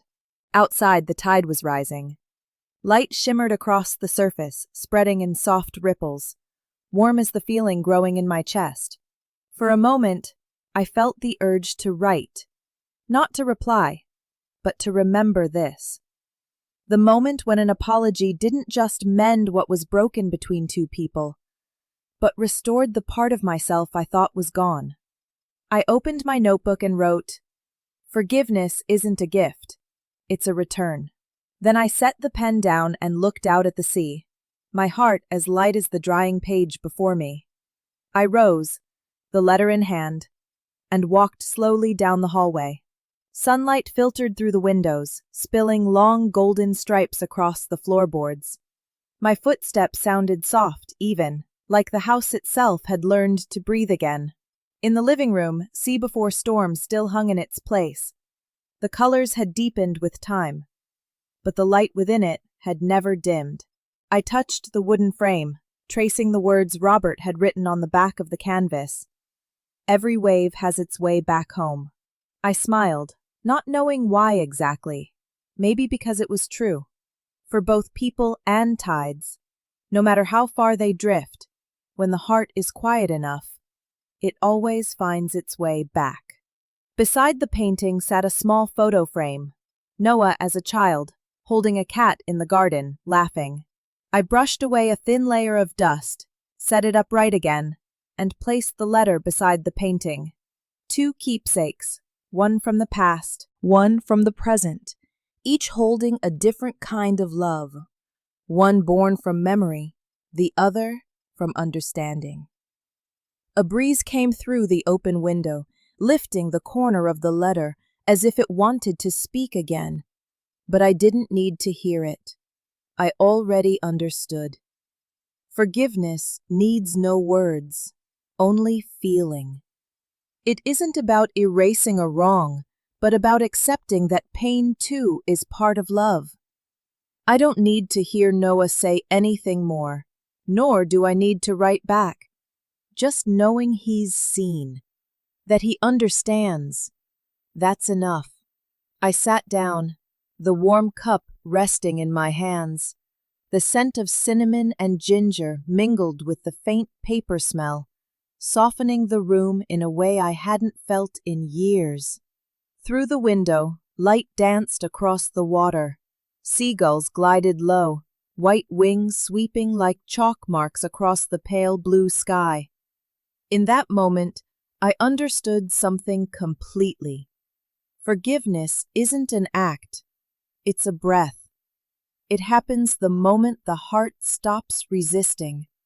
It doesn't need to be witnessed, doesn't need to be proven, only lived. I reached for my pen, glanced at the envelope lying still beside the photo frame. The edge of the paper still carried the faint imprint of my nail from earlier. I turned the pen slowly in my hand, then leaned forward and wrote a single word, clear and steady. Forgiven. The ink bled gently into the paper, deep blue, spreading slightly at the tail of the last letter. I looked at it and felt no need to add a name or a date. It wasn't meant to be sent. It was meant to stay. I set the envelope down and leaned back in my chair. The room filled with light, quiet, clean, and tender. I closed my eyes and felt it. The final wave pulling away from the shore, leaving the sand smooth, soft, ready for another morning. Somewhere, I thought, Robert must be smiling, because I had finally learned what he meant when he once said, "Love isn't about holding on, it's about letting the tide return." And today, the tide within me had gone out.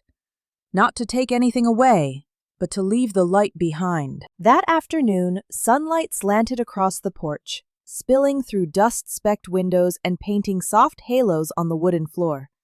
I was rinsing my brushes in the sink, the water tinting pale blue, when I heard the crunch of tires on gravel. A familiar car stopped at the gate. When the door opened, Noah stepped out first. Thinner, eyes hollowed, yet calmer than I remembered. Behind him, little Emma jumped down, clutching a paint box to her chest. She ran toward me, hair flying, voice clear as the wind. "Grandma, can I paint with you?" The words pierced gently, like a tiny stitch closing an old tear. I wiped my hands on my apron, bent down, and smiled. "Of course, sweetie. Paint what makes you happy." Her grin widened, eyes bright with excitement. She darted into the house, setting her paint box on the wooden table. The room was drenched in sunlight. Open jars of color, half-finished children's drawings, and one canvas of my own, the sea, waiting for its sun. Noah stood at the doorway, still gripping his car keys. I glanced at him but said nothing. He nodded, a polite, careful nod, distant but sincere. There was hesitation in his eyes, but I didn't press. We had both learned that silence could mean understanding. Emma sat down, opening each jar of paint with delicate precision. She tilted her head, choosing the smallest brush. "Can I use yellow?" she asked. "Use anything you like," I said. "This house has no rules for colors." She laughed.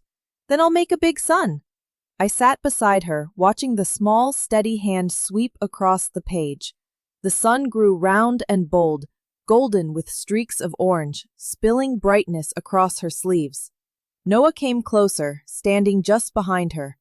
Light fell over the three of us, soft, warm, and real.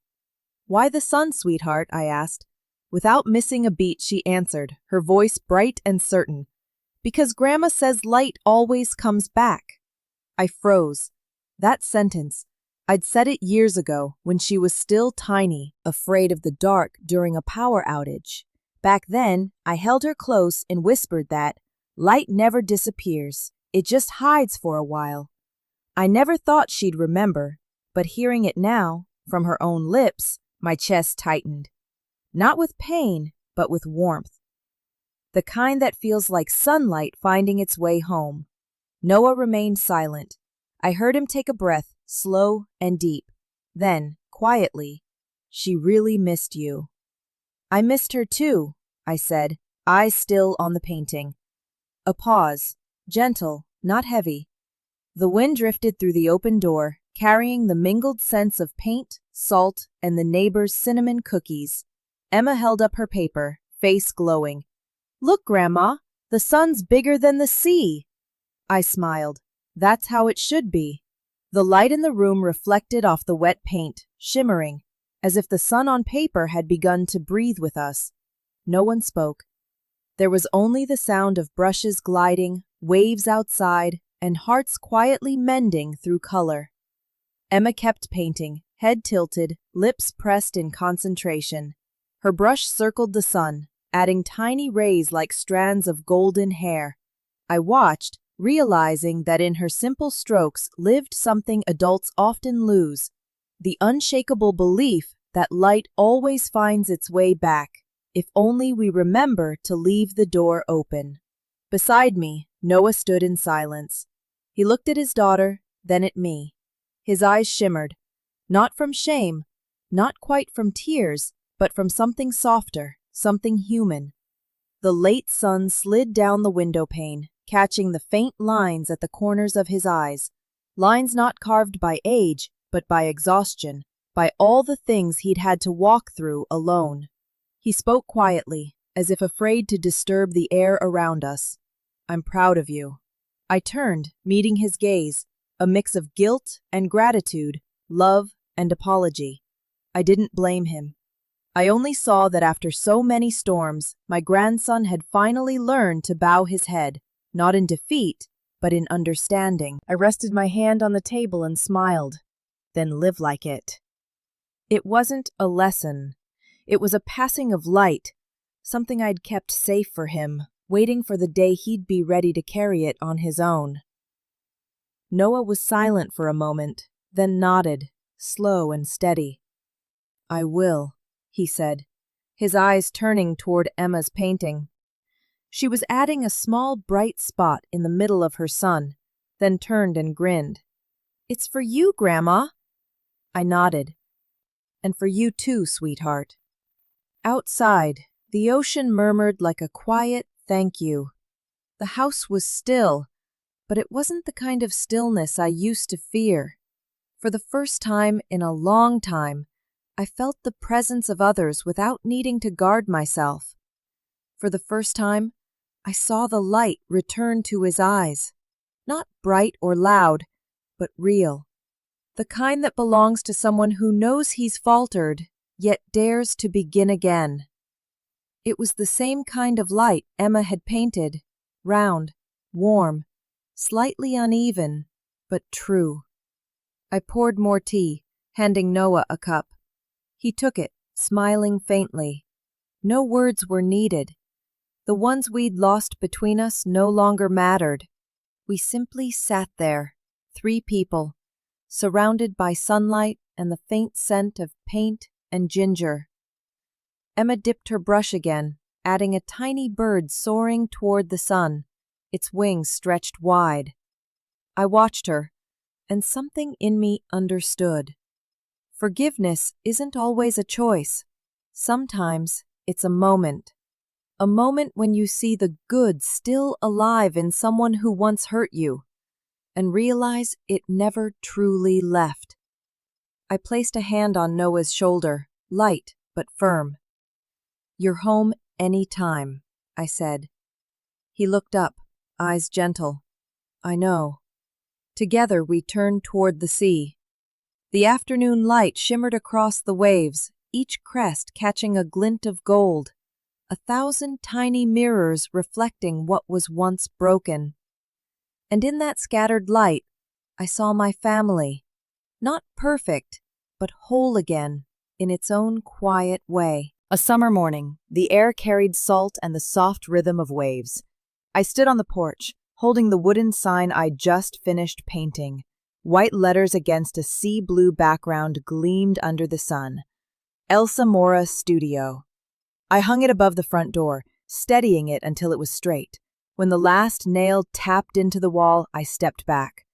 The sign swayed lightly in the wind, catching the light like a smile newly found by the house itself. Elsa Mora Studio. Seeing my own name there, not printed on a bill, a hospital form, or a deed, but here, on wood I had painted with my own hands, I realized I had made it all the way home. Before, my name had always stood for responsibility, for paperwork and duty and things that bound me. Now it was different. A quiet declaration. I'm still here, and I'm still making something beautiful. By late morning, people had started to notice. A man on a bicycle slowed down, read the sign, and smiled.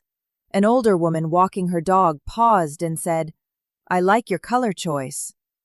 "It's the color of peace," I replied. She nodded, smiling. "Then you picked the right one." Not long after, a group of children appeared at the gate. A brown-haired boy spoke for them. "Excuse me, are you the art lady?" I laughed. "I suppose I am."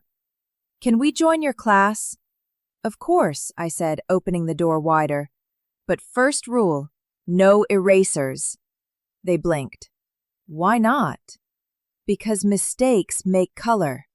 Their laughter filled the room as they tumbled inside, chairs scraping, lids popping off paint jars, voices bright and unfiltered. The quiet house came alive again, golden light spilling over hair, brushes, and canvases. On the far wall, "Sea Before Storm" hung unchanged.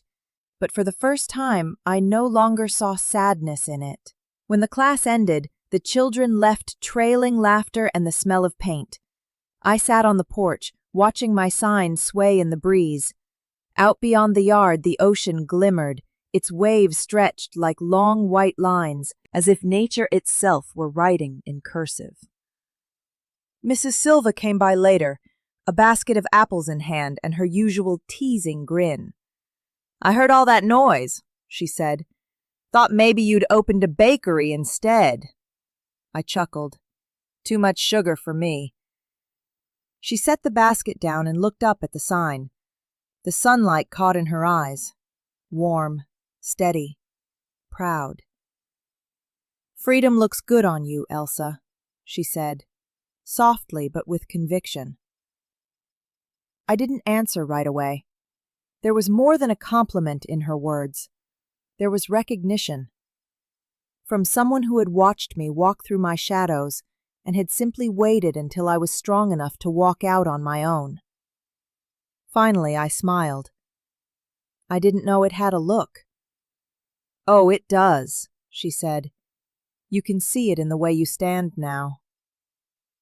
The wind stirred again, making the sign creak gently, a tender, wooden heartbeat above the door. I looked at it for a long moment. That name, simple, hand-painted, imperfect, wasn't just a name anymore. It was a legacy.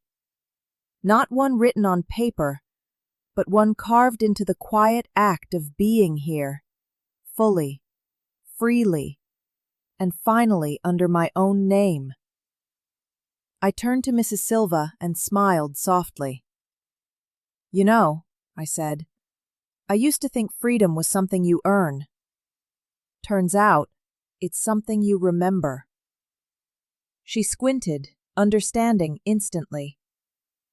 "And you remembered just in time."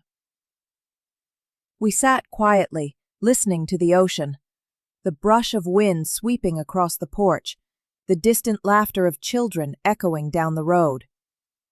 I looked toward the water, tasting the salt in the air. It no longer felt bitter, only alive. The afternoon light tilted through the curtains, spilling across the table where 2 cups of tea still steamed. I found myself smiling. Not the polite smile I used to wear, but something easy, unforced. "It took me 70 years, I said, almost laughing at the confession. "But I finally look like myself." Mrs. Silva chuckled, her laughter delicate as glass tapping glass. "That's a long time to meet yourself, Elsa. Worth every year." Simple words, but they held the weight of a lifetime.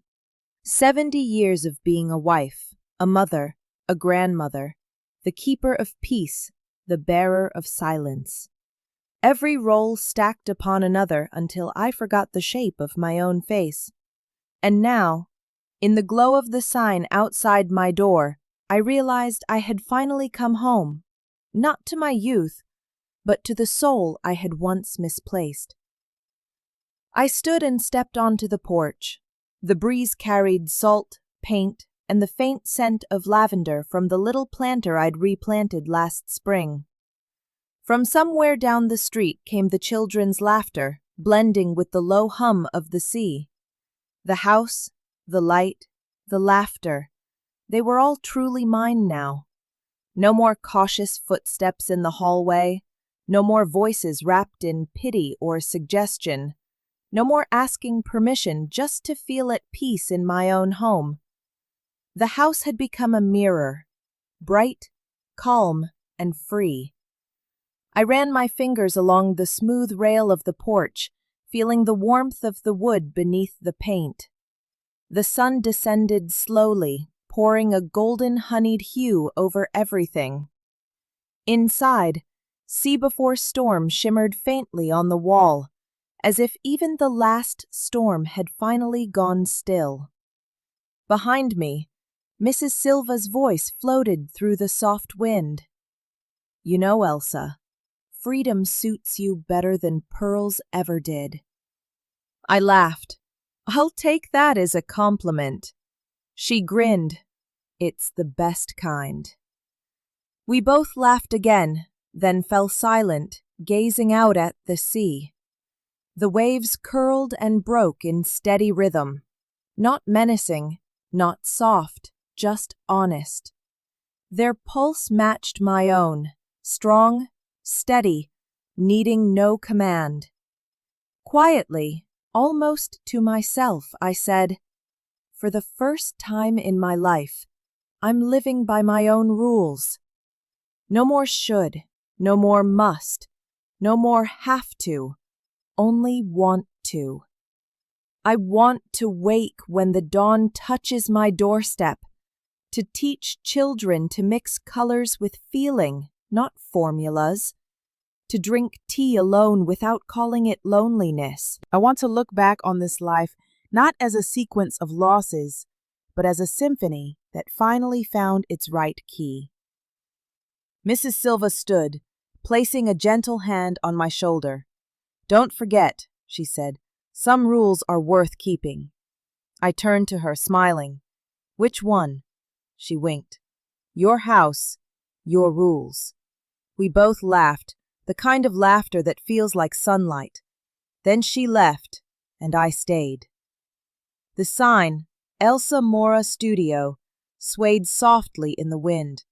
The sun slipped behind the dunes, but its light lingered on the walls, on the table, and on me.